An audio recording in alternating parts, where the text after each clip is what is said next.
राधे राधे प्यारे भक्तों, जब जीवन में लगातार अंधेरा छाया हो, जब मन थक चुका हो, जब हर दिशा बंद सी लगने लगे, तब याद रखना ठीक उसी समय अच्छे वक्त के संकेत आना शुरू हो जाते हैं। श्री कृष्ण कहते हैं परिवर्तन कभी शोर मचाकर नहीं आता, वह पहले भीतर से दस्तक देता है, बहुत धीरे, बहुत गहराई से। तुम अगर ध्यान से अपने मन, अपने विचार, अपने अनुभवों को देखो तो समझ जाओगे कि अब समय बदलने वाला है। सबसे पहला संकेत यह होता है कि तुम्हें अकेलापन महसूस होने लगता है। भीड़ में भी मन खाली खाली सा लगता है। पहले जो बातें तुम्हें खुश कर देती थी, अब उनमें रस नहीं रहता। जो लोग बहुत अपने लगते थे, उनसे दूरी बनने लगती है। घबराओ मत, ये अलगाव दंड नहीं है, ये तैयारी है। श्री कृष्ण कहते हैं जब आत्मा को ऊंचाई पर ले जाना होता है, तब उसे कुछ समय के लिए अकेला किया जाता है, ताकि वो बाहरी शोर से मुक्त होकर अपनी असली शक्ति को पहचान सके। दूसरा संकेत ये होता है कि जीवन में रुकावटें बढ़ जाती हैं।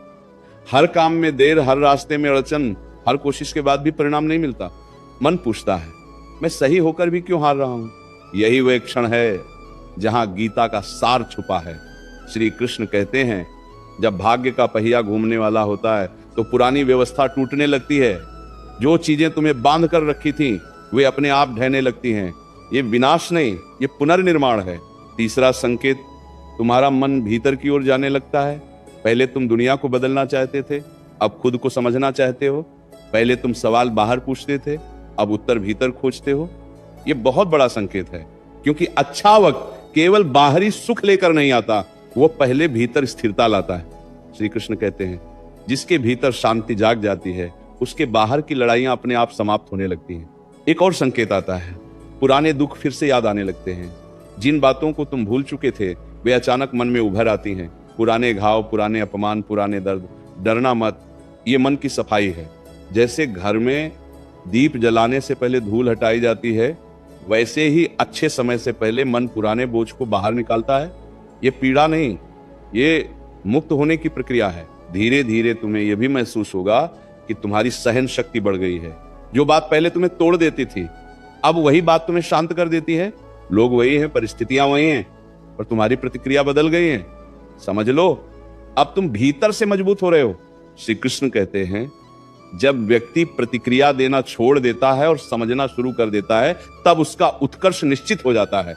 एक गहरा संकेत यह भी है कि तुम्हें अनजानी सी आशा महसूस होने लगती है। बिना कारण मन कहता है सब ठीक होगा। भविष्य स्पष्ट नहीं है, फिर भी डर नहीं लगता। यही विश्वास गीता की आत्मा है। जब जीवन तुम्हें विश्वास दे, तब समझ लेना कि ईश्वर तुम्हें संभाल रहा है। कभी कभी ऐसा भी होता है कि लोग तुम्हें गलत समझने लगते हैं। तुम्हारी नीयत, तुम्हारा मौन, तुम्हारी दूरी, सब पर प्रश्न उठने लगते हैं। यह भी संकेत है, श्री कृष्ण कहते हैं जब तुम्हारा स्तर बदलने लगता है, तब पुराने दृष्टिकोण वाले लोग तुम्हें समझ नहीं पाते। ये पीड़ा अस्थायी है, पर इसका फल बहुत ऊंचा होता है। अच्छा वक्त आने से पहले जीवन तुम्हें झुका देता है। अहंकार टूटता है, अपेक्षाएं गिरती हैं और मन विनम्र हो जाता है। क्योंकि जो विनम्र होता है वही सच्चा पात्र बनता है। घड़ा खाली हो तभी भरा जाता है। याद रखना, जब तुम्हें लगे कि अब सहन नहीं होता, जब आंसू बिना आवाज के गिरे, जब प्रश्न बहुत हों और उत्तर कोई ना दे, वही क्षण सबसे निकट होता है बदलाव के। श्री कृष्ण कहते हैं अंधेरी रात के बाद ही सूर्योदय होता है, और सबसे अंधेरी रात वही होती है जो सुबह से ठीक पहले आती है। तुम टूट नहीं रहे, तुम तराशे जा रहे हो, तुम खो नहीं रहे, तुम्हें सही दिशा दी जा रही है। जो जा रहा है उसे जाने दो, जो रुक रहा है उसे संभालो, क्योंकि अच्छा वक्त शोर के साथ नहीं आता, वो शांति के साथ प्रवेश करता है। श्री कृष्ण कहते हैं जब अच्छा वक्त पास आता है, तब जीवन तुम्हें सब कुछ सिखा कर लाता है, पर बिना बताए। तुम बस अनुभव करते हो, समझ बाद में आती है। अब ध्यान से सुनो, क्योंकि ये संकेत बहुत सूक्ष्म होते हैं, और जो इन्हें पहचान लेता है वो कभी टूटता नहीं। एक और संकेत यह है कि तुम्हें चीजों से लगाव कम होने लगता है। जो वस्तुएं कभी बहुत प्रिय थीं, अब उनके बिना भी मन ठीक रहता है। पहले पाने की भूख थी, अब बस शांति चाहिए। ये वैराग्य नहीं है, ये परिपक्वता है। श्री कृष्ण कहते हैं जब आत्मा ऊंचाई पर जाने लगती है, तब वो बोझ हल्का करती है। जो छूट रहा है उसे पकड़ने की कोशिश मत करो, क्योंकि वही छूट तुम्हें आगे उड़ने देगा। फिर एक समय ऐसा आता है जब तुम्हारे आसपास सब कुछ वैसा ही होता है, पर तुम्हारा मन बदल चुका होता है। पहले तुम हालात से लड़ते थे, अब उन्हें स्वीकार करते हो। पहले शिकायत करते थे, अब सीख लेते हो। यही वह बिंदु है जहां जीवन करवट लेता है। श्री कृष्ण कहते हैं जिसने स्वीकार करना सीख लिया, उसने जीतना सीख लिया। अच्छा वक्त आने से पहले तुम्हें कई बार निराशा घेरती है। ऐसा लगता है सब व्यर्थ है, कुछ भी बदलने वाला नहीं। पर याद रखना, यह निराशा आखिरी परीक्षा होती है। जैसे बीज मिट्टी में सड़ता है तभी अंकुर बनता है। अगर बीज बोल सकता तो कहता मैं मर रहा हूं, पर वास्तव में वह जन्म ले रहा होता है। यह गहरा संकेत यह भी है कि तुम्हें मौन प्रिय लगने लगता है। अनावश्यक बोलना अच्छा नहीं लगता, भीड़ से मन हटने लगता है, तुम शब्दों से ज्यादा भावों को समझने लगते हो। श्री कृष्ण कहते हैं, जब भीतर का शोर शांत हो जाता है तभी ईश्वर की आवाज सुनाई देती है। धीरे धीरे तुम्हें यह भी अनुभव होगा कि तुम्हें किसी से कुछ साबित नहीं करना है। लोग क्या सोचते हैं, इससे फर्क पड़ना कम हो जाता है।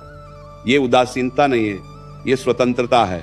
क्योंकि जो व्यक्ति दूसरों की राय से मुक्त हो जाता है वही अपने भाग्य का निर्माण करता है। अच्छा वक्त आने से पहले जीवन तुम्हें खाली हाथ कर देता है। सहारा छिन जाता है, भरोसे टूटते हैं, उम्मीदें बिखरती हैं, और तभी श्री कृष्ण कहते हैं, अब मैं तुम्हारा सहारा बनूंगा। जब तक तुम किसी और पर निर्भर रहते हो तब तक तुम्हारी शक्ति सोई रहती है। जब सब छूटता है तभी आत्मबल जागता है। कभी कभी तुम्हें अपने ही फैसलों पर संदेह होने लगता है। मन कहता है, क्या मैं सही रास्ते पर हूं? यही प्रश्न तुम्हें सही दिशा में ले जाता है। जो व्यक्ति कभी खुद से प्रश्न नहीं करता वो कभी ऊंचा नहीं उठता। एक संकेत यह भी है कि तुम्हें छोटे छोटे क्षणों में सुख मिलने लगता है।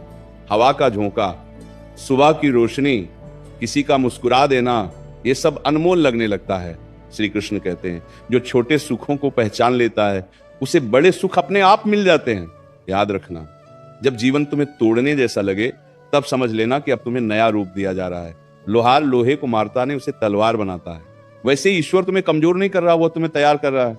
अच्छा वक्त अचानक नहीं आता, वो संकेत भेजता है, तुम्हें भीतर से बदलता है, तुम्हें शांत करता है, तुम्हें अकेला करता है, और फिर तुम्हें ऊंचाई पर बैठा देता है।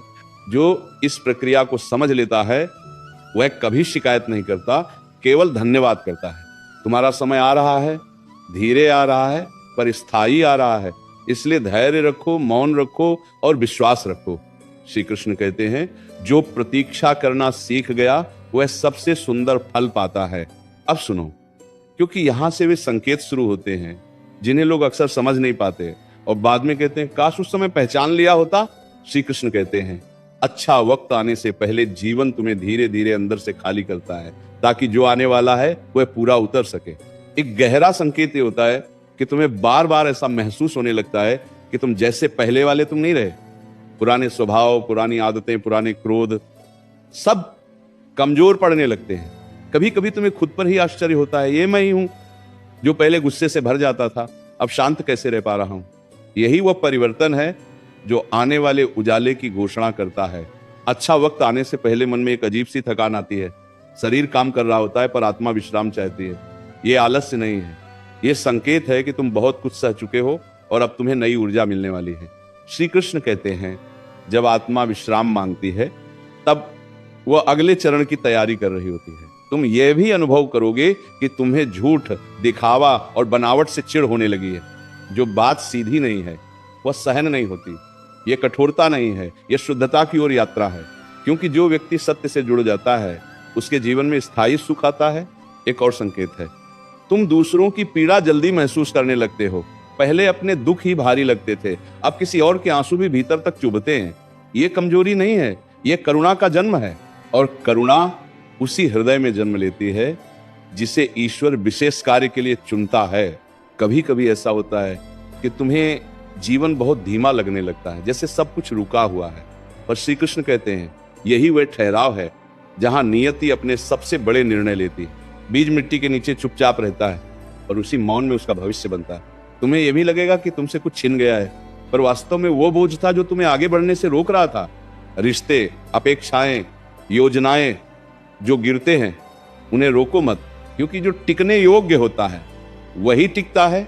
अच्छा वक्त आने से पहले तुम्हें बार बार ये विचार आता है कि अब जैसा चल रहा है वैसा नहीं चलेगा। भीतर से आवाज आती है, कुछ बदलना होगा। यही आंतरिक पुकार परिवर्तन का शंखनाद है। श्री कृष्ण कहते हैं, जब आत्मा जागती है तब जीवन बदलने को मजबूर हो जाता है। तुम्हें छोटी छोटी बातों पर धन्यवाद कहने की आदत पड़ने लगती है। बिना कारण ईश्वर को याद करने का मन करता है। यह कोई संयोग नहीं है, यह संकेत है कि तुम्हारा संबंध अब परिणाम से नहीं प्रक्रिया से जुड़ रहा है। एक दिन ऐसा भी आएगा जब तुम्हें अपने पुराने दुख पर दया आएगी, तुम कहोगे मैंने कितना सहा है, और उसी क्षण तुम्हें अपनी शक्ति का एहसास होगा। जिसने सह लिया वही चुना गया है। याद रखना, जब अच्छे वक्त का समय पास आता है तब जीवन तुम्हें कमजोर नहीं, बहुत संवेदनशील बना देता है, क्योंकि संवेदनशील हृदय ही सच्चे सुख को संभाल सकता है। अभी सब कुछ स्पष्ट नहीं है, पर दिशा तय हो चुकी है। अभी उत्तर नहीं मिले हैं, पर प्रश्न सही हो चुके हैं, और जब प्रश्न सही हो जाएं तो उत्तर स्वयं चलकर आते हैं। श्री कृष्ण कहते हैं, जो अंधकार से भागता नहीं वही प्रकाश का अधिकारी बनता है। इसलिए इस समय को कोसना मत। ये वही समय है जो तुम्हें उस ऊंचाई तक ले जाएगा जहां से गिरना नहीं होता।